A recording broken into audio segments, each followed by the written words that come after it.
Bisa aku kalau live.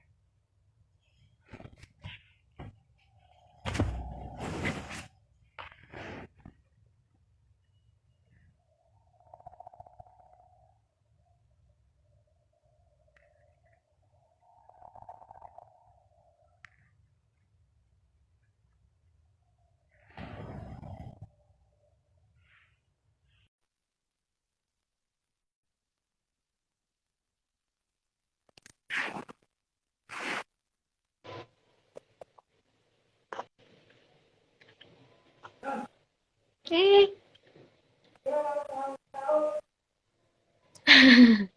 Bisa ya? Jadi aku yang live ini.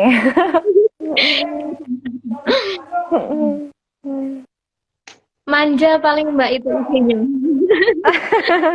Iya, mau gabung kok nggak bisa. Kalau gimana kabarnya, Za?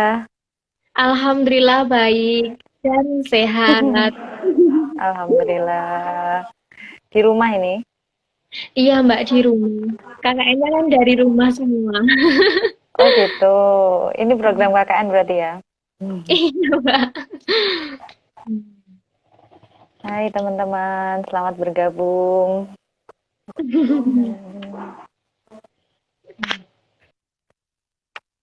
Dimulai sekarang atau nunggu ini teman-temanmu juga gabung?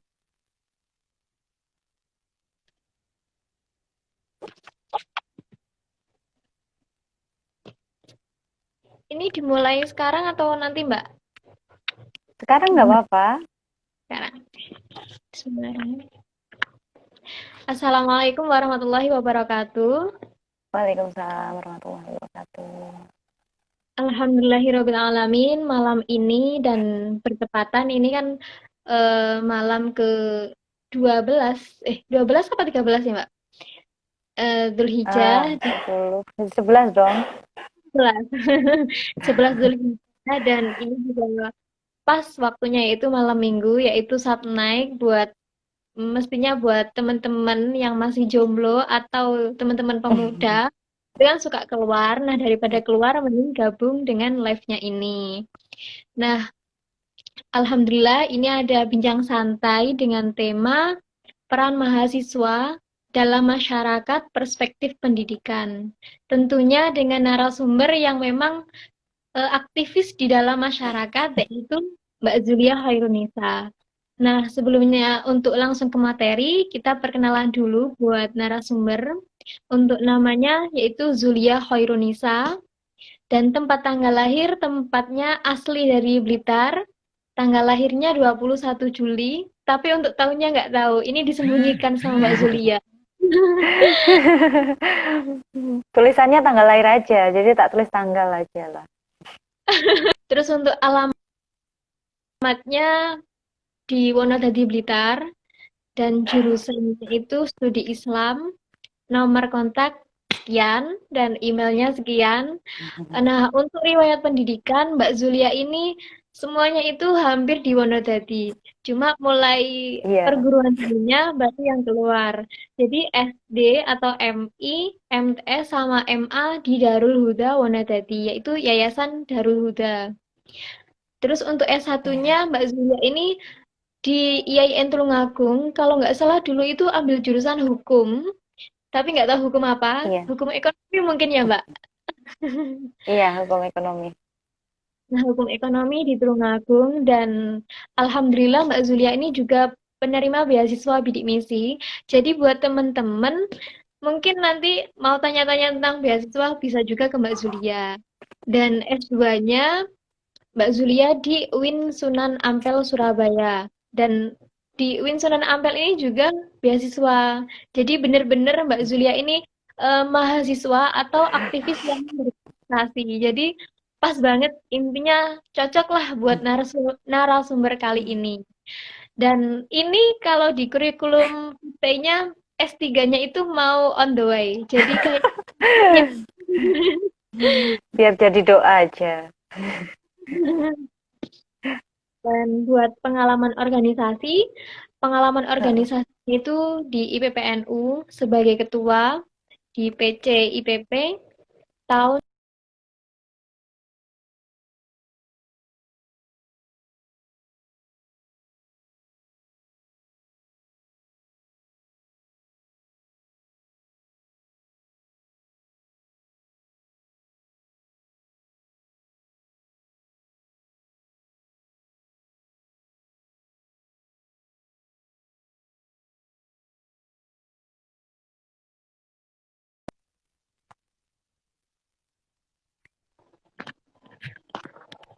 Gangguan sinyal ya. Kendala. Terus untuk ini Mbak, apa PIKRM Kecamatan Wonodadi ini apa ya Mbak? Itu apa konseling? Oh, konseling. Jadi Ya, Mbak Zulia ini selain jadi ketua PC di tahun 2017, sebelumnya itu juga sebagai ketua di konseling di tahun 2015. Terus sebagai HMJ di anggota departemen di 2015, pastinya itu waktu di YIN Tulungagung. mahasiswa. Iya, iya. Terus apa ini organisasinya juga di Forum Mahasiswa Bidik Misi dan pastinya di Hmm. IAIN Tulungagung. Kalau teman-teman mau tahu sebagai apa, pastinya sebagai waktu di Tulungagung sebagai wakil ketua dan habis demisioner sebagai DPA atau Dewan Pertimbangan di tahun 2014 sampai 2016. Nah, untuk yang tahun ini, 2 tahun yang lalu itu bekerja di Dinas Sosial sebagai pendamping BSP. Kalau boleh tahu ya Mbak, ini BSP ini apa ya Mbak? BSP itu bantuan sosial pangan. Jadi ini bantuan bansos pangan gitu. Cuma sekarang itu kan modelnya pakai kartu, ada kartunya gitu. Oh alah gitu. Oh yang sekarang itu kayak BNT kayak gitu tuh Mbak? BPNT ya sekarang Oh iya. dari dulu namanya BPNT, sekarang BSP. Oh gitu ya. Terus dari tahun 2020 ini Mbak Zulia ini sebagai apa ya, bisa dikatakan dosen dan LPM di UNU Blitar tahun 2020. Jadi emang Iya, ini aktivis muda dan kalau katakanlah mahasiswa, bentar Mbak, mati lampu ya. enggak.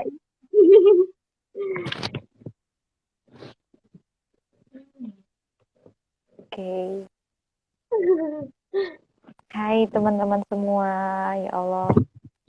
Iya, jadi saya itu sebenarnya belum ngajar sih di UNU, saya masih belajar.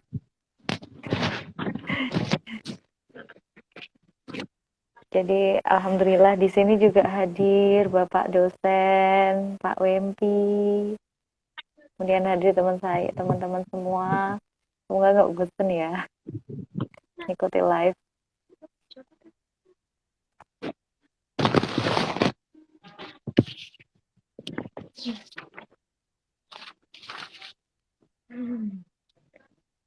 Oke, Sudah. udah kembali nih.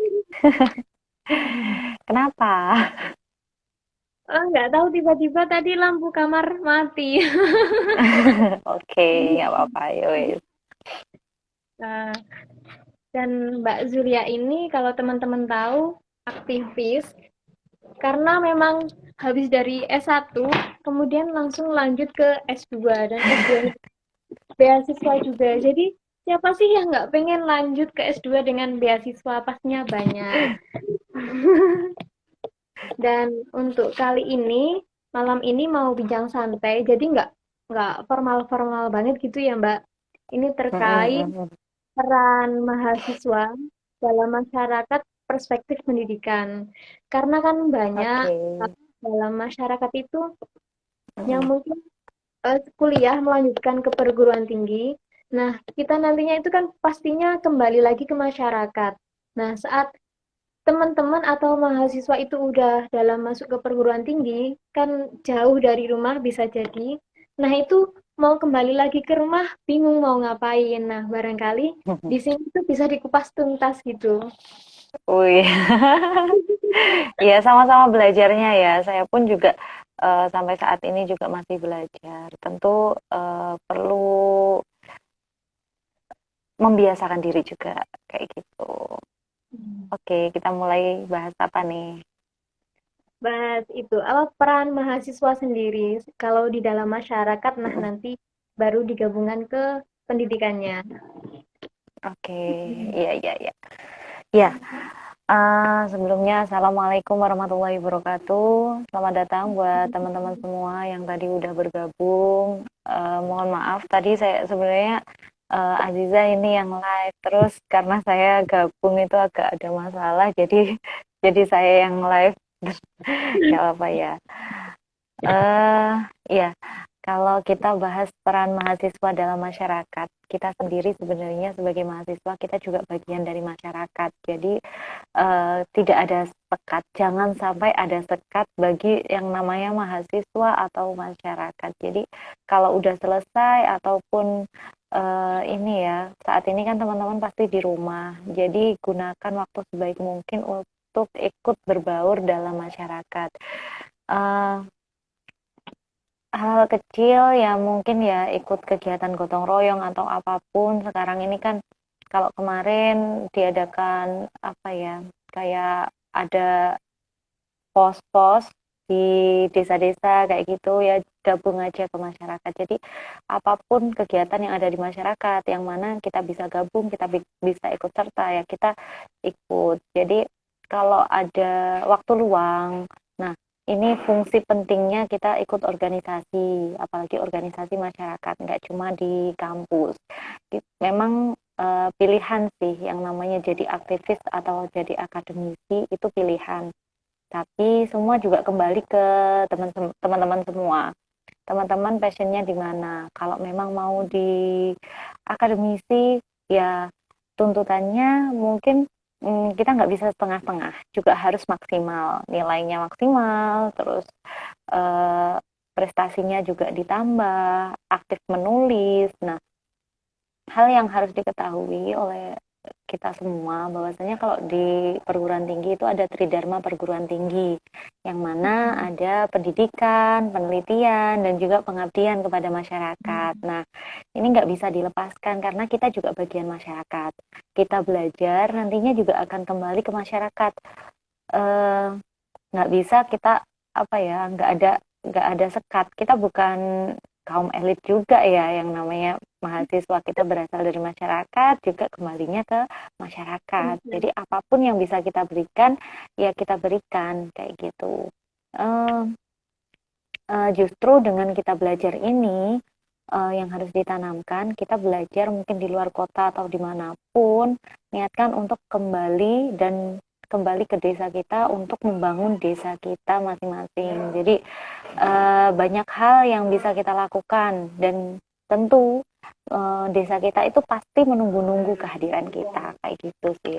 Itu uh, ya mungkin teman-teman kalau masih semester 1, semester 2 masih nyari-nyari sih apa sih yang kita inginkan di perkuliahan, mungkin masih nyoba-nyoba masuk organisasi ekstra maupun organisasi yang fungsinya untuk mengembangkan bakat kita kayak jurnalistik dan lain sebagainya. Tapi di sisi lain, selain membangun relasi di kampus, kita juga harus tetap istilahnya kita harus bersosialisasi di masyarakat karena pada saatnya nanti kita juga dituntut untuk apa ya, ikut mengembangkan atau ikut mengembangkan yang ada di desa kita atau pasti di masyarakat kita pasti akan dibutuhkan kayak gitu. Gitu. Itu dulu. Nah, ini kan kemarin itu waktu aku posting itu ya Mbak, flyer atau pamflet itu juga ada open Iya. Q&A. Nah, dari teman-teman itu beberapa itu sudah ada yang tanya gitu. Oh iya Mbak, sama nanti apa hasil dari IG-nya itu disimpan gitu ya Mbak? Nanti buat. Oke, ya, nanti tak simpan. Nah, itu ada yang tanya itu gini. Dari yang namanya itu Laili Nur Azizah sama juga namanya cuma. Nah, itu tanyanya gini, seberapa luas makna pendidikan itu sendiri bagi mahasiswa agar bisa bermanfaat bagi masyarakat? Apakah hanya terpaku pada kegiatan transfer keilmuan dalam bangku sekolah gitu? Jadi pertanyaan itu banyak sekali dan ada beberapa yang disimpulkan hanya 4, tapi hampir mirip-mirip juga. Nah, yang kedua Iya, dari Mas Rizza, nah ini juga dari IAIN Tulungagung juga kebetulan. iya. Pertanyaannya itu gini, seperti apa kekuatan mahasiswa dalam mempengaruhi masyarakat? Gitu. Terus yang ketiga, dari Mbak Laudriananda Prameswati, dengan pertanyaannya gini, mahasiswa dapat berperan seperti apa di dalam lingkungan masyarakat. Sedangkan Mm-mm. saat ini tidak sedikit mahasiswa yang hanya mampu yang mau menyalurkan ilmu atau kreativitasnya jika diberi upah atau gaji. Jadi maksudnya ini eh, banyak sekali mahasiswa yang mungkin sudah lulus, tapi mereka itu mau mau apa terjun langsung ke lapangan atau mau menyalurkan ilmunya itu jika diberi upah. Gimana dengan seperti itu? Nah, yang terakhir ini, seberapa banyak mahasiswa pendidikan yang langsung terjun ke lapangan? Dan gunanya mereka ambil jurusan pendidikan itu ngapain? Apa karena setelah lulus nanti maunya jadi PNS? Sedangkan yang dibutuhkan di masyarakat itu nggak harus ke PNS. Gitu. Jadi itu Oke, beberapa ya. contohnya. Mm-mm. Mungkin satu-satu aja dulu. Yang pertama tadi apa pertanyaannya? Yang pertama itu, seberapa luas makna pendidikan itu sendiri bagi mahasiswa agar bisa bermanfaat bagi masyarakat? Apakah Mm-mm. Ya, itu ya. kegiatan transfer keilmuan dalam bangku sekolah? Mm-mm. Oke, jadi yang namanya belajar itu sebenarnya kewajiban bagi semuanya ya. Kita Hmm. belajar dari lahir sampai meninggal ya. Kewajiban kita adalah belajar. Nah, kalau sebenarnya banyak ini udah ada apa ya? Ada hubungannya, sangat-sangat berhubungan. Kita belajar gak hanya sekedar transfer keilmuan, tapi itu juga membentuk diri kita, membentuk kita menjadi yang bagaimana kayak gitu. Jadi pola pikir kita juga terbentuk, kemudian tingkah laku kita juga terbentuk. Nah, belajar itu tidak, jadi nggak cuma kita belajar terkait teori-teori, tapi juga pola pikir kita, kemudian keluasan ilmu pengetahuan, yang mana itu nanti kalau kita menghadapi masalah, kita tuh nggak hanya nggak istilahnya nggak mudah gupuan, nggak juga Hmm. eh, mudah apa ya, mudah panik, dan juga solusi-solusi itu mungkin oh ya kita udah pernah ngalami yang kayak gini lah. Itu mungkin hal-hal yang belum yang akan membedakan di mana mahasiswa juga sama yang lainnya ya. Eh, kita nggak hanya belajar, tapi di situ kita diajari banyak hal. Ya, jadi perilaku kita juga, cara menghadapi masalah, cara menyelesaikan masalah, cara menghadapi masyarakat, itu mungkin secara nggak langsung kita akan belajar kayak gitu. Contohnya kayak KKN ini ya. KKN ini sebenarnya juga latihan, latihan di masyarakat. Nah, kalau sayangnya teman-teman kan ada pandemi ya, jadi nggak bisa langsung terjun ke masyarakat kayak kegiatan-kegiatan KKN biasanya. Tapi selain KKN, kita juga mungkin dalam perkuliahan ini, sadar atau nggak sadar, teman-teman pasti pernah dihadapkan dengan tugas yang segitu banyaknya. Nah, Nah, begitupun nanti, gimana caranya menyelesaikan tugas-tugas tersebut dengan baik, kemudian istilahnya kita juga diajari tanggung jawab. Nah, gimana bertanggung jawab menghadapi eh, tugas-tugas kita. Nah, gimana menyelesaikan tugas-tugas kita. Nah, itu adalah latihan-latihan yang mana eh, juga nggak kita dapatkan di kalau kita nggak kuliah ya kayak gitu ya. Jadi banyak banget latihan. Contoh lagi kayak kalau teman-teman mau tugas akhir itu banyak banget mungkin hal-hal yang nggak terduga. Kayak deadline, terus nyari dosen susah banget, terus kalau ujian itu kayak istilahnya kayak dibantai sama dosen. Nah, tapi itu dilatih mental kita gimana caranya untuk menghadapi masyarakat. Gimana caranya kita berani di depan, ngomong di depan, menjelaskan banyak hal. Ya, mungkin ya, ya. banyak banyak banget hal yang bisa kita ambil ketika kuliah. Contohnya yaitu hal-hal yang membentuk diri kita secara tidak langsung kita itu terbentuk perilaku kita. Kemudian juga pola pikir kita yang lebih penting ya. Jadi kita banyak membaca sehingga kita tahu banyak hal. Mungkin mungkin itu sih. Jadi apa ya? Pemikiran kita lebih terbuka. kita lebih biasanya kan apa ya, di masyarakat itu nggak banyak hal yang nggak terduga, yang mana itu sebenarnya kita pernah belajar deh kayak gini ya. Apalagi bagi teman-teman yang ikut organisasi, pasti akan terbiasa. Terbiasa dengan apa? Di organisasi itu kita akan menemui banyak orang dengan banyak karakter. Nah, di situ kita kita nggak sadarnya dia di situ kita ketika contohnya ketika diskusi menghadapi banyak orang, karakter orang kayak gini, yang satu kayak gini, yang satunya sifatnya kayak gini. Ada yang dia itu lebih mahir di bidang konsumsi, ada juga yang mahir di bidang acara dan lain sebagainya. Nah, itu nanti kalau kita di masyarakat sangat bermanfaat. Kalau kegiatan di masyarakat, kita mampu mengenali karakteristik masing-masing orang. Secara nggak langsung kita itu peka, oh orang ini memang kayak sifatnya kayak gini, orang ini mudah tersinggung, orang ini kayak gimana. Nah, itu jadi banyak hal yang harus kita ini ya, harus kita manfaatkan saat menjadi mahasiswa. Waktu-waktu kita 4 tahun itu nggak lama juga nggak sebentar sih, nggak lama nggak sebentar, dan itu harus kita manfaatkan dengan baik. Karena kalau kita udah terjun ke masyarakat, itulah dunia nyata. Apa di kampus itu miniatur kehidupan kayak gitu loh. Jadi manfaatkan aja 4 tahun yang ada di kampus. Mungkin itu sih. Jadi Lanjut gini, tadi. Pak, sama kita belajar tentang jadi mahasiswa, itu kita cuma jadi mahasiswa pulang kuliah, cuma kuliah aja terus pulang, kuliah terus pulang. Jadi kita harus setidaknya mengikuti organisasi, entah itu organisasi apa yang di luar ataupun yang berada di kampus, biar nanti kita itu dapat pengalamannya, terus bisa kita Hmm. salurkan di dalam masyarakat gitu ya Mbak. Jadi apa ya? Tapi kita nggak bisa menyamakan sih orang lain dengan kita yang udah terbiasa di organisasi ya.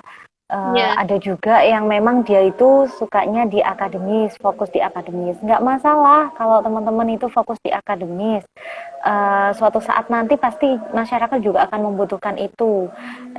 Asal satu, jangan jadi akademisi yang biasa-biasa aja. Jadi kalau jadi mahasiswa yang memang fokus untuk kuliah, untuk sekolah, untuk belajar aja, nggak ikut organisasi, saran saran saya sih, kalau bisa menjadi mahasiswa yang berprestasi. Banyak menulis, banyak membaca kan, ya banyak ya, membaca, banyak menulis. Jadi lahirkan karya-karya dari teman-teman yang memang benar-benar fokus untuk kuliah. Kalau bisa ya IPK-nya harus tinggi ya. Jadi nggak setengah-setengah untuk jadi mahasiswa yang akademi, yang memang fokus ke akademis bukan aktivis gitu. Jadi nggak sekedar kuliah pulang. Jadi eman banget ya kalau cuma kuliah pulang. Nah, di situ padahal banyak hal yang bisa kita dapatkan di perkuliahan kayak gitu. gitu. Jadi nggak masalah di mahasiswa kuliah pulang, asalkan tetap berprestasi dan menghasilkan karya-karyanya gitu ya Mbak.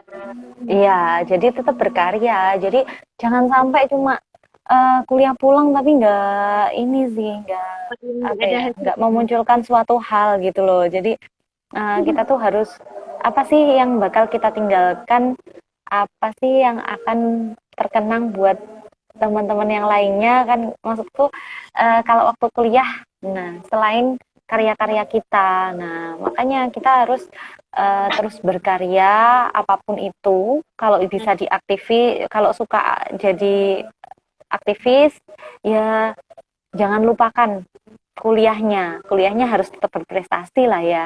Kalau memang fokus di akademiknya, jangan setengah-setengah, harus maksimal. Paling enggak punya kenalan, semua dosen kenal, jaringan di kampus, kemudian juga sering nulis jurnal, penelitian. Nah, jadi akademisi ya kayak gitu, harus penelitian, harus pengabdian juga, itu wajib gitu. Pengabdiannya juga nggak asal-asal. Jadi kayak temanya juga sesuai dengan rumpun pendidikan kita. Kalau kita di apa ya, di bidang hukum mungkin advokasi hukum ke masyarakat kayak gitu. Jadi nggak setengah-setengah lah. Kalau jadi akademisi jangan setengah-setengah. Kalau jadi aktivis jangan lupa eh, tugas kita yang pertama di kampus adalah belajar. Jadi belajarnya jangan sampai keteteran gitu ya. Oh iya Mbak ya. Eh, Nah, buat teman-teman yang tadi tanyanya buat Mbak Laili Nur Aziza yang tanya terkait pertanyaan yang pertama, nah tadi kan udah dijelaskan sama Mbak Zulia dan alhamdulillah jawabannya itu melebar dan bisa teman-teman cek sendiri lah apa sih. Jadi ilmu itu nggak cuma dalam mentransfer ilmu ke bangku pendidikan, tapi ada juga dengan yang Mm-mm. lain. Nah, untuk pertanyaan Mm-mm. ini ya Mbak, ini kan ada dari Mas Gejala, seperti apa kekuatan mahasiswa dalam mempengaruhi masyarakat gitu. Iya, kalau kekuatan mahasiswa dalam mempengaruhi masyarakat. Nah, itu sebuah ini ya, hmm, sebuah salah satu bakat sih kalau menurut saya, bakat untuk mempengaruhi masyarakat dan itu juga harus dilatih. Latihannya ya di organisasi kalau menurut saya. Kalau di pondok pesantren dulu itu, kalau di pondok pesantren pasti ada yang namanya muhadoroh. Muhadoroh itu kayak latihan pidato, latihan macam-macam ya. Nah, itu Namanya juga latihan kan. Pada iya, saatnya nanti kalau di masyarakat, kita kan juga pasti kalau kita mahasiswa atau mungkin santri ya, itu nanti pasti masyarakat membutuhkan waktu yasinan atau waktu acara-acara besar mungkin PHBN atau PHBI itu pasti dibutuhkan. Jadi ide-ide kita juga pasti dibutuhkan, pasti diikut sertakan dalam rapat-rapat juga. Tidak hanya di desa, tapi di organisasi-organisasi itu pasti dibutuhkan. Nah, di kecamatan itu kan juga ada kumpulan eh, guru-guru Madin, guru-guru TPG. Nah, itu biasanya juga ada kegiatan-kegiatan. Nah, jadi teman-teman apa ya, yang lulusan mahasiswa ini pintar-pintarnya berbaur dengan masyarakat. Jadi jangan hanya ketika pulang itu jangan hanya di rumah. eh, Apa ya, kita bukan kaum elit juga ya, kita dari masyarakat yang biasa-biasa aja yang mendapat kesempatan juga, alhamdulillah mendapat kesempatan untuk belajar. Jadi eh, sedikit-sedikit ya kita harus berbaur di masyarakat, paling enggak tetangga kita satu RT aja ikut yasinan kah, itu kan juga bermanfaat. Syukur-syukur kalau yasinan kita juga berbagi ilmu apa yang bisa kita sampaikan. Biasanya kan ada ini ya pengajian setelah yasinan lah kayak gitu. Nah, kita syukur-syukur kita bisa diskusi atau menyampaikan hal-hal, sedikit hal kepada masyarakat, itu kan menyenangkan juga kepada ibu-ibu pengajian. Nah, jadi sebenarnya banyak hal yang bisa kita lakukan. Kita mau nggak, kalau kita cuma di rumah aja, terus apa yang kita bisa berikan? Nah, bisa juga waktu pandemi kayak gini ya, iya, Mbak. contoh kayak pandemi kayak gini, semua masyarakat, lapisan masyarakat digerakkan untuk sosialisasi, untuk menjaga, karena kemarin sempat ada rame-rame ya, ada pencurian dan lain sebagainya, sampai sekarang ada pos kamling, di Serengat juga kan masih ada pos kamling. Jadi kita ikut gabung aja, jangan jangan gengsi kalau jadi mahasiswa, kalau udah di rumah ya kita gabung aja waktu pos kamling ya gabung bapak-bapak pos kamling. Kalau yang cewek ya buat teman-teman yang di rumah ya sosialisasi, ngajak tetangganya, ayo depan rumah dipasang, dikasih contoh aja depan rumah dipasang cuci tangan atau mungkin pakai ini apa masker kemana-mana. Kadang kalau tetangganya lewat ke pasar diingatkan aja untuk apa pakai masker dan lain sebagainya, atau kalau bisa jahit ya buat masker sekalian buat bagi-bagi ke tetangga. Kan hal-hal kecil yang itu benar-benar mungkin hal Bermanfaat. sederhana yang memang bermanfaat buat masyarakat banyak banget, dan itu kita nggak usah mikir ribet lah, apa yang dibutuhkan masyarakat kita ikut serta untuk membantu kayak gitu aja. Oh ya, jadi apa ya Mbak? Seberapa besar mahasiswa mempengaruhi masyarakat itu tetap kembalinya ke individunya masing-masing. Mm-mm, mm-mm, benar. Kalau individunya itu cuma di rumah aja ya, berarti nggak ada apa, nggak ada pengaruhnya sama sekali ke masyarakat. Tapi kalau Iya, si justru mau gerak, ya mm-mm, mempengaruhi besar, meskipun itu mm-mm, apa ya kecil-kecil dulu, terus nanti kan lama-kelamaan jadi besar dan masyarakat pun mm-mm. apa ya lebih antusias gitu dan apa ya mungkin ide-ide yang kita berikan ke masyarakat ya bakalan diterima gitu ya paling enggak. Iya, ya, ya teman-teman kan bisa gabung di Ansor atau di Fatayat atau mungkin di IPNU IPPNU masih bisa gabung ke situ. Di situ pun juga kita bisa menyalurkan ide kita. Jadi apa kalau di Ansor Fatayat kemarin ikut penyemprotan desinfektan kayak gitu. Kalau IPNU IPPNU kemarin bagi-bagi hand sanitizer atau masker dan lain sebagainya. Atau mungkin teman-teman yang masih di mahasiswa juga bisa lah ikut ke PMII atau pergerakan yang lainnya. Jadi untuk apa ya? Kita untuk mengasah diri kita sendiri sebenarnya, bekal kita untuk masyarakat.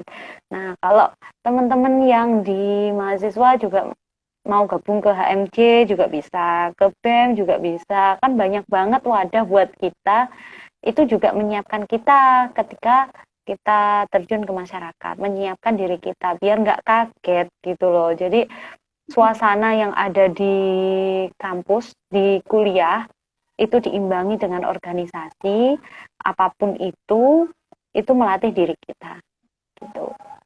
Asal Hmm. organisasinya positif dan jelas ya, yang enggak berseberangan dengan nilai-nilai Islam, nilai ideologi kita dan juga ideologi Indonesia kayak gitu. Iya, Mbak. Nah, ini buat teman-teman yang gabung, kalau mau bertanya boleh loh ya. Nanti akan mau materinya. Iya, silakan buat teman-teman kalau ada yang ingin ditanyakan, kita sharing aja nih. Kalau ada ini ya, kalau ada ide yang mau disampaikan silakan. Kita kali ini diskusi soal peran mahasiswa dalam masyarakat. Nah, selanjutnya ya Mbak, ini kan ada dari yang namanya Mbak Laudria. Ini Mm-mm. mahasiswa dapat berperan seperti apa di dalam lingkungan masyarakat. Sedangkan saat ini nggak sedikit mahasiswa yang lulus atau katakanlah sudah terjun langsung ke lapangan, tapi mau menyalurkan ilmunya itu jika ada upah atau gaji. Kira-kira gimana ya Mbak itu? Mm-mm. Iya, bukan lagi saatnya, bukan lagi mahasiswa mencari pekerjaan ya, atau ada uang baru bisa kerja. Nah, Kalian iya. itu bukan dilahirkan bukan untuk itu. Justru teman-teman mahasiswa semua ini yang harus menciptakan lapangan kerja. Dalam artian sekarang ini apa ya? Kita bisa membuka usaha dengan hal-hal yang sederhana juga. Kita bisa usaha online atau mungkin kita bisa eh, apa ya, ini buat les-lesan, pasti kalau mahasiswa biasanya buat les-lesan ya, les-lesan untuk Iya. anu, jadi sebenarnya banyak yang bisa kita lakukan, tapi jangan berharap ini untuk bayaran yang besar. Tunjukkan aja apa bakatmu, bagaimana kemampuanmu, baru nanti orang itu kalau bisa menilai pasti bisa ngasih yang sesuai lah. Jadi nggak usah ngarep-ngarep dulu nilainya, tapi tunjukkan aja kemampuanmu itu seperti apa, kayak gitu. Jadi kalau kalau eh, kalau bisa jadi mahasiswa ini juga nanti kalau lulus udah ada Iya. planning mau buat usaha apa, kalau nggak gitu mau kerja, pasti setiap keputusan juga harus difikirkan. Setiap keputusan kalau mau ngambil usaha harus benar-benar matang juga ya tentunya. Paling enggak ya kita kalau mau ngajar kita sambil kerja online, mau jadi karyawan, apapun itu kalau niat pasti ada Mm-mm. jalannya. Jadi kalau udah di masyarakat jangan berharap dapat uang ya, jangan berharap nyari uang dulu, tapi berikan dulu yang terbaik ke masyarakat kayak gitu. Masyarakat pun bisa menilai kok. Hmm, ya. Itulah. Jadi kita lebih apa ya, Mbak? Kemampuannya itu ditonjolkan dulu, baru mereka nanti Mm-mm. apa keinginan apa ya, nanti bakalan ketahuan sendiri dari masyarakat Mm-mm. banyak yang tahu dan bakal apa ya? Intinya banyak yang mensupport juga gitu loh. Iya dong.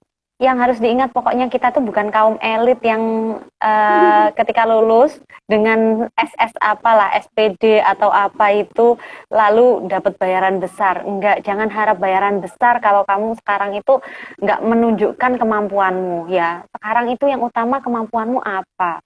Ya, kamu bisa apa? Kamu bisa melakukan apa? Kamu menunjukkan itu aja, nanti orang udah bisa nilai lah hargamu berapa kayak gitu. Jadi nggak usah lah kita nyari apa minta bayaran yang besar lah istilahnya kayak gitu. Jadi tunjukkan aja kemampuanmu. Kalau di masyarakat kerja ya yang tulus, yang ikhlas. Jadi nggak usah minta harapan berharap apapun gitu. Ya apa yang Iya. bisa kita berikan ya kita berikan kayak gitu. Contohnya kalau mahasiswa bidik misi ya, mahasiswa bidik misi itu udah dibayar negara, jadi ada kewajiban untuk mengabdi untuk negara ya. Jadi eh, mahasiswa yang dapat beasiswa, dapat beasiswa, ya harus sungguh-sungguh. Jangan sampai malas-malesan kalau kuliah. Udah dibayar sama negara. Itu uang negara, itu uang dari masyarakat juga loh, pajak mereka juga loh. Jadi harus ingat, harus kembali ke masyarakat. Jangan, pokoknya jangan kalau mau cari kerjaan, jangan pilih-pilih juga yang gaji besar atau apa. Ya, jadi cari pengalaman dulu, belajar yang sungguh-sungguh. Nah, pastilah ada jalan nanti kalau memang teman-teman apa ya, teman-teman dinilai berkualitas dan kemampuannya sudah ditunjukkan, pasti kerjaan datang sendiri kok. Itu aja sih. Iya, Mbak.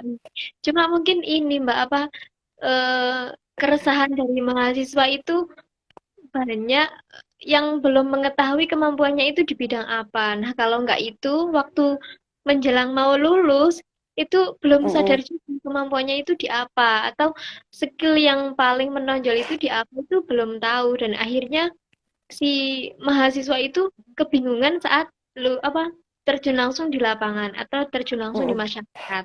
Nah, seperti yang Mbak Zulia bilang, kalau di masyarakat itu nggak usah intinya nggak usah mengharapkan nanti gajinya berapa, biayanya berapa. Karena kan memang kalau di masyarakat itu kan mungkin sama dengan sekarang itu namanya itu kayak KKN. Jadi memang benar-benar Mm-mm. pengabdiannya itu di masyarakat kan gitu. Nah, buat teman-teman yang sekarang ini mungkin masih bingung atau kemampuannya itu di apa, segera digali gitu ya Mbak Berarti ya. Iya Hmm, dong, jadi suatu saat kita juga akan tahu kok, oh kita lebih nyaman jadi apa. Ya, kalau teman-teman di pendidikan mungkin arahnya ke guru, nggak selamanya juga harus, nggak, itu bukan sebuah keharusan. Kalaupun sampean juga senangnya jualan atau punya bakat di bidang bisnis, ya itu boleh dikembangkan. Jadi aku punya teman yang jadi guru juga usaha, jadi pengusaha juga ngembangin usahanya dia di bidang fashion kayak gitu. Jadi bebas lah kalau teman-teman mau jadi apa aja itu boleh. Nggak ada halangan kan jadi guru sama jadi wirausaha ya boleh nggak ada. aja. Diukurlah kemampuannya. Kalau masih kuat ya lakukan aja. Mumpung masih muda cari pengalaman sebanyak-banyaknya. Jadi sekalipun udah selesai dari kuliah itu nggak berarti teman-teman berhenti belajar. Justru ketika di masyarakat ataupun di dunia kerja, itulah belajar yang sesungguhnya. Ya, jadi nggak cuma kalau belajar di bangku kuliah mungkin ya kita bisa nyari di Google, nyari nyari di apa buku dan lain sebagainya. Tapi kalau di masyarakat ya kita harus belajar ke yang lebih berpengalaman, ya, sering sharing-sharing juga, nah kayak gitu. Jadi belajar kita itu nggak akan pernah terhenti sekalipun selesai kuliah. Nah, iya. Ya.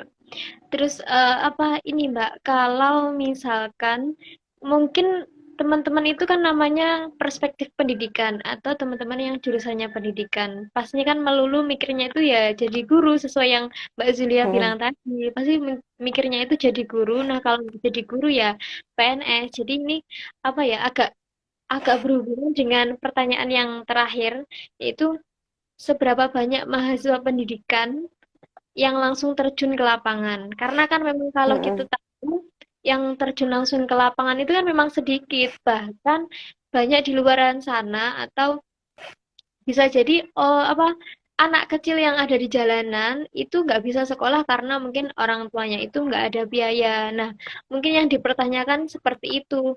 Sebenarnya Mm-mm. pendidikan itu kan nggak melulu harus kerja di lembaga atau malah bisa jadi dengan mendirikan lembaga, mungkin gitu. Jadi eh, maksud dari pertanyaannya itu gini, seberapa banyak mahasiswa pendidikan yang terjun langsung ke lapangan dan kemudian gunanya mereka ambil jurusan pendidikan itu ngapain? Apakah karena setelah lulus itu mau jadi PNS? Jadi gitu. Jadi kalau Azizah pikir, saya pikir sendiri ya Mbak, itu kayak buat tamparan keras buat aku sendiri gitu. Aku sendiri kan ngambil Iya, jurusan pendidikan juga. Ya. Jadi kok kalau ada pertanyaan gini, eh, kayak lebih mengarah ke aku sendiri. Aku sudah ngapain? iya. Jadi kalau masih kuliah ya disiapkan aja ke depan mau gimana ya. Tapi kalau dalam kenyataannya teman-temanku itu juga banyak yang mungkin apa ya jurusannya pendidikan tapi jadi pengusaha kayak gitu juga banyak. Jadi bukan sebuah keharusan untuk jadi pendidik. Bisa juga mendirikan lembaga pendidikan atau lembaga bahasa untuk belajar bahasa. Juga bisa mendirikan mungkin perpustakaan ya, gabung sama teman-teman untuk mengelola perpustakaan. Sekarang di desa-desa itu ada perpustakaan juga. Itu juga butuh apa ya pengelola. Ya mungkin bisa gabung sama desa kan, mendirikan lembaga lembaga apa ya mungkin les belajar lembaga itu kemudian bertempat di perpustakaan desa kan juga asik kayak gitu jadi Iya. banyak hal yang mungkin bisa kita lakukan apalagi kalau di masyarakat ya jadi siapkan diri aja siapkan bekal bekal sebanyak-banyaknya ketika ada di kampus gitu. Gitu. Buat teman-teman juga, selain buat teman-teman itu bermanfaat juga buat Aziza, karena biar nanti juga Iya. persiapan. Ya, nggak melulu lah ngejar PNS juga nggak apa-apa. Tapi ya, memang PNS berapa tahun sekali sih ada, gitu kan. Jadi jangan terlalu mengharapkan itu. Tapi apalagi ini buat mahasiswa bidik misi ya, jangan mengharapkan itu. Kalau bisa ya setelah selesai kita buka usaha atau apa kayak gitu. Kalau udah cukup dengan kerjaannya ya kita maksimalkan di pekerjaan tersebut. Itu. Hmm. Nah, ini buat teman-teman kalau mau ada pertanyaan, monggo. Iya. Iya, kan kalau peran mahasiswa dalam masyarakat yang kita harus ingat juga ya, kita itu Iya. kan ada tugas, iya tugas ya, enggak sih, sebagai manusia, sebagai khalifah di bumi, kita itu kan harus hablum minallah, hablum minanas, sama hablum minal alam. Jadi tugas kita, kewajiban kita kepada Allah, kepada sesama, dan juga kepada alam, kepada bumi kita. Jadi dari ketiganya ini saja uh, sudah kelihatan kita itu nggak cuma dari segi keimanan spiritual nggak cuma itu tapi sosial juga harus dibangun ya kan sosial Iya. juga harus dibangun karena itu bentuk keseimbangan kemudian juga kecintaan kita terhadap alam karena kita hidup di bumi Nah, ya. jadi kita harus juga menjaga bumi kita jadi kalau peran mahasiswa dalam masyarakat ya wajib kita itu memberikan peran terbaik kita untuk masyarakat. Apapun yang bisa kita lakukan, ya kita lakukan saja untuk masyarakat. Yang hal baik ya, Iya ya. ide-ide kreatif kita, terserah apapun itu. Yang penting jangan hanya berdiam diri ketika sudah sampai rumah. Apalagi kalau teman-teman lagi bingung cari kerjaan atau apa, sambil mengisi kekosongan itu, ya, sambil mengisi kekosongan itu ya ikut aja kegiatan-kegiatan di masyarakat. Ya, karena ini lagi banyak kegiatan kan? Maksudnya kegiatan-kegiatan yang kemarin itu dari pandemi mulai sosialisasi sampai penyemprotan, macam-macam pokoknya. Nah, itu bisa gabung, bisa juga ikut mensosialisasikan untuk tetangga kanan kiri. Nah, coba kalau seluruh mahasiswa itu yang ada di rumah sosialisasi ke seluruh masyarakat terkait pandemi ini, pastikan masyarakat ini ya, masyarakat itu soalnya nggak semuanya itu aktif di media sosial, nggak semuanya aktif di nonton televisi. Jadi ya lewat kita-kita yang aktif di medsos ini ya, info-info itu. Ya bener sih Mbak, karena memang apa ya masyarakat itu kan banyak. Maksudnya kalau anak-anak kecil sekarang kan memang apa ya paham dengan media sosial. Tapi kan orang yang mungkin orang yang sudah tua atau di atas 40 atau 50 itu kan memang kurang sekali dengan media online. Jadi ya memang Iya. sewajarnya selain kita sosialisasi melalui flyer, pamflet, tapi kita juga langsung datang ke rumah-rumah. Tapi ini Mbak, takutnya itu saat kita sosialisasi ke rumah-rumah, itu mungkin ada yang menerima dan ada yang enggak, karena bisa jadi contohnya waktu Lebaran kemarin nih ya Mbak, Lebaran kemarin itu kan ada yang rumahnya dibuka dan ada yang rumahnya ditutup. Jadi ada yang menerima dan ada yang enggak. Nah, takutnya kalau sosialisasi itu juga sama seperti itu. Ya, Mungkin berarti kan kalau dia udah ditutup, dia udah tahu terkait pandemi ya, jadi udah paham. Iya, gitu. iya, iya. Kalau kalau saya sendiri sih ini ya, biasanya kalau ibu-ibu yang ke pasar atau apa, biasanya kan mampir ngobrol atau apa jarak jauh, itu dikasih tahu aja terkait sosialisasi itu nggak harus kita menjelaskan panjang lebar, cuma kita mengingatkan aja kalau beliau lupa nggak pakai masker, Bu pakai masker, nah kayak gitu hal-hal sepele kayak gitu biasanya dilupakan. Terus sekarang tuh anak-anak kan lagi di rumah juga belajarnya. Nah, kita ikut nimbrung lah, ikut ini bilang ke bapak ibunya yang mungkin lagi kebingungan karena anaknya di rumah aja untuk belajar. Kita bantu untuk anaknya belajar di rumah. Karena nggak semua orang tua juga bisa mendampingi anaknya untuk belajar loh. Adik-adik yang masih TK, yang MI, itu kan butuh pendampingan juga. Nah, bisa teman-teman mahasiswa ini memberikan tenaganya untuk ikut apa ya ngajari adik-adik yang lagi belajar di rumah gitu. Oh iya, benar. Jadi selain apa ya? Jadi peran mahasiswa itu sebenarnya banyak sekali ya, Mbak, di masyarakat. Tinggal ya individunya atau tinggal kitanya itu mau enggak ya. Dari awal sih emangnya gitu. Jadi Iya. selain itu kita juga memperbaiki pendidikan atau memperbaiki kualitas pendidikan kita itu saat menjadi mahasiswa. Kalau jadi mahasiswa itu cuma biasa-biasa atau katakanlah ilmunya itu masih kurang ya nanti saat di masyarakat ya mungkin biasa-biasa dan masyarakat pun responnya juga sama, nggak terlalu respon atau respect gitu paling ya Mbak.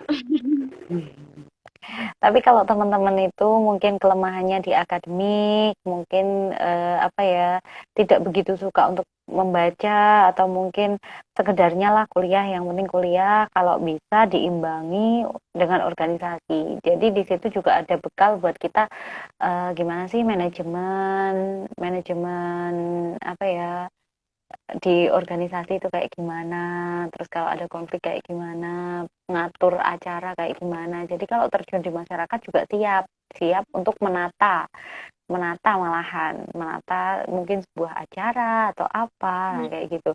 Jadi kita tuh sebenarnya punya perannya masing-masing. Tinggal kita sadar nggak kita lebih cocok, lebih berkompeten di peran yang apa lah kayak gitu. Jadi setiap orang itu udah punya porsinya masing-masing kayak gitu. Memang nggak bisa dipaksakan untuk kamu harus pinter, kamu harus fokus kuliah, kamu harus gimana, nggak bisa. Setiap orang itu punya porsinya masing-masing. Dan apa ya? Ada memang yang suka aktivis apa menjadi aktivis saja, ada juga yang akademisi saja, ada juga yang menyeimbangkan keduanya. Nah, itu. Nah, kalaupun nanti di masyarakat, itu pun juga akan ada perannya masing-masing, pasti itu. Asal kalau teman-teman yang sudah jadi mahasiswa ini, kalau udah Iya. pulang, ya ikut nimbrung lah ke masyarakat. Jadi apapun itu, eh, pastilah setiap manusia yang diciptakan itu pasti bermanfaat kok. Karena sudah ada perannya masing-masing. Ya, sudah ada perannya masing-masing. Jadi apa ya, teman-teman kalau saran saya ya jangan dimulai dari sekarang untuk ikut sosialisasi di masyarakat gitu, ikut nimbrung di masyarakat kayak gitu. Nggak harus pinter sebenarnya, mau aja, mau mau terjun apa enggak. Nah, iya gitu. Biasanya kalau 40 menit mati ya ini atau 1 jam Satu di jam Instagram nggak? itu biasa 1 jam ya. Iya. Nggak terasa ini udah lama loh. Iya, Nah, alhamdulillah bisa tadi ada yang diskusi. Gimana? kelupaan waktu apa Apa? kurikulum vitanya Mbak Zulia sendiri. Sebenarnya ada moto Iya. hidup. Mungkin dari teman-teman pengen tahu moto hidupnya itu bagus sekali. Dan ini pakai bahasa Inggris. Nah, aku kurang motonya itu di bahasa Indonesia kan ya. Ini hiduplah dengan baik, sering tertawa dan banyak cinta. Jadi kalau dari aku sendiri analisanya itu mungkin gini, hiduplah dengan baik itu ya sesuai dengan em, ikuti alurnya dan sering tertawa. Sering tertawa itu bukan sering tertawa sendiri, tapi Harus apapun bahagia.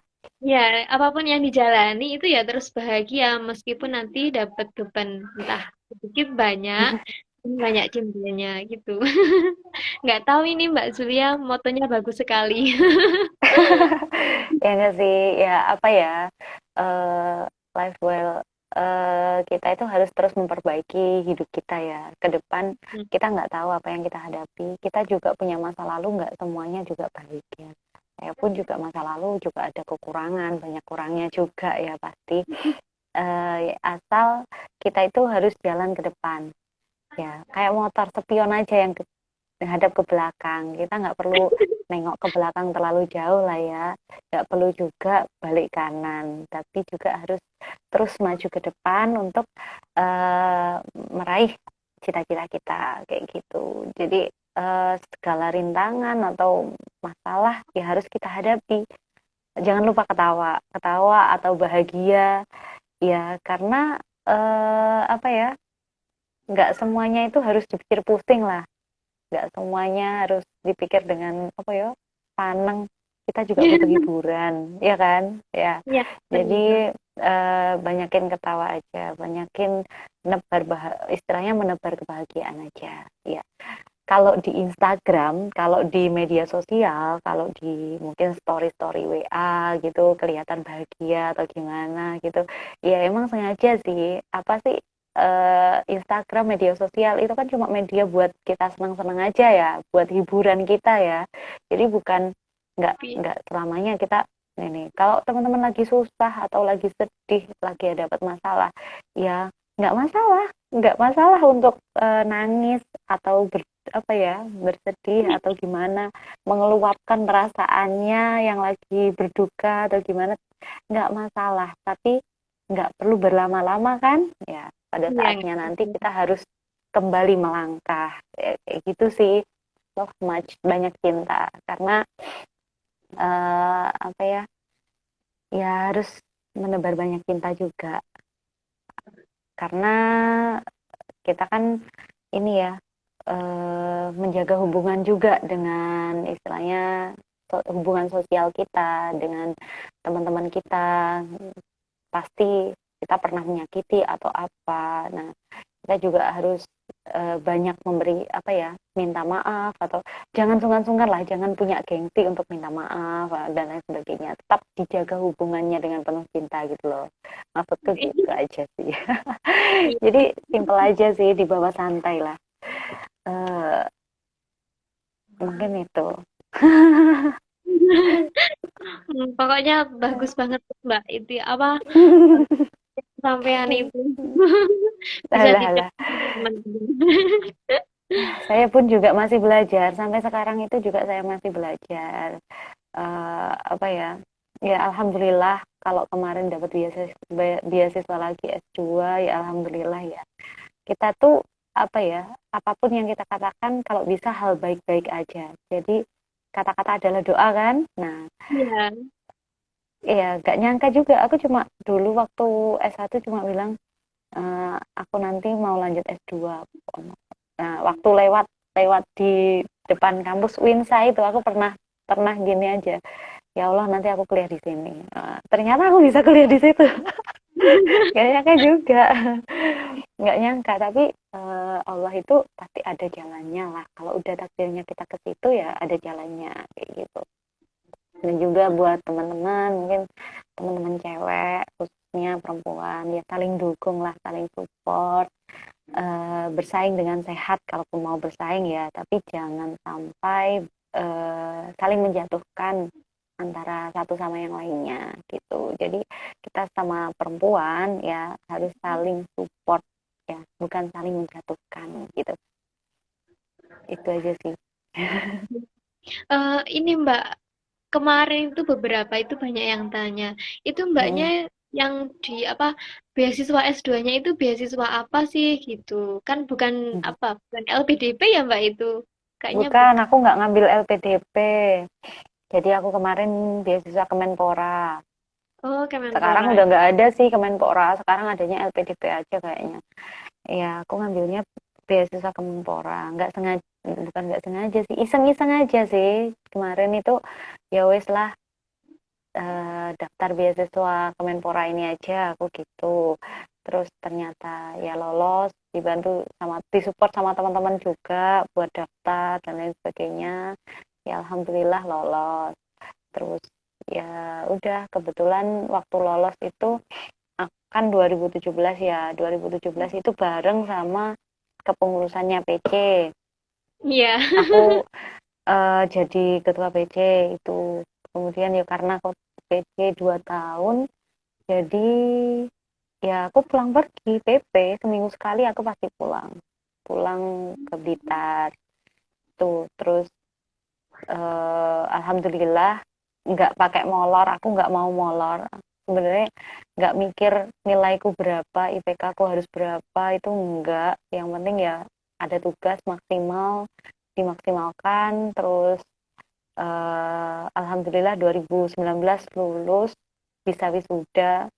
Iya, Seminggu setelah alhamdulillah. wisuda konferensi, jadi selesai kepengurusan. Gak nyangka banget, tapi ya Allah, Allah itu Berarti kemarin lah. itu sebelum konferensi itu sudah wisuda gitu ya, Mbak? Sudah seminggu sebelum konferensi aku sudah. Malah Gak nyangka banget toh. nggak nyangka. Berarti seiring berjalannya jadi ketua di PC dan itu juga keterima di Kemenpora. Beasiswanya itu ya, Mbak? Iya, iya alhamdulillah. Tapi ya eh, resiko, banyak resiko kalau teman-teman mau double ya. Yang namanya menjadi ketua itu bukanlah sebuah apa ya, apresiasi yang ini sih. Ya oke lah, itu nggak semua orang bisa menjadi ketua, tapi itu adalah tanggung jawab. Iya, Jadi ya. tanggung jawab yang nantinya juga akan dipertanggungjawabkan, pasti amanah yang akan dipertanggungjawabkan. Ya, kalau saya kemarin mungkin ya, ya seperti itulah. Ini tinggal 27 detik nih. Ya alhamdulillah bisa menjalani meskipun kurang maksimal, masih banyak kekurangan dari saya. Itu. Gimana? Kita lanjut atau tutup dulu ya? Eh, itu aja Mbak, apa Mbaknya kasih endingnya buat ke depan teman-teman gimana gitu, terus baru ditutup gitu ya Mbak.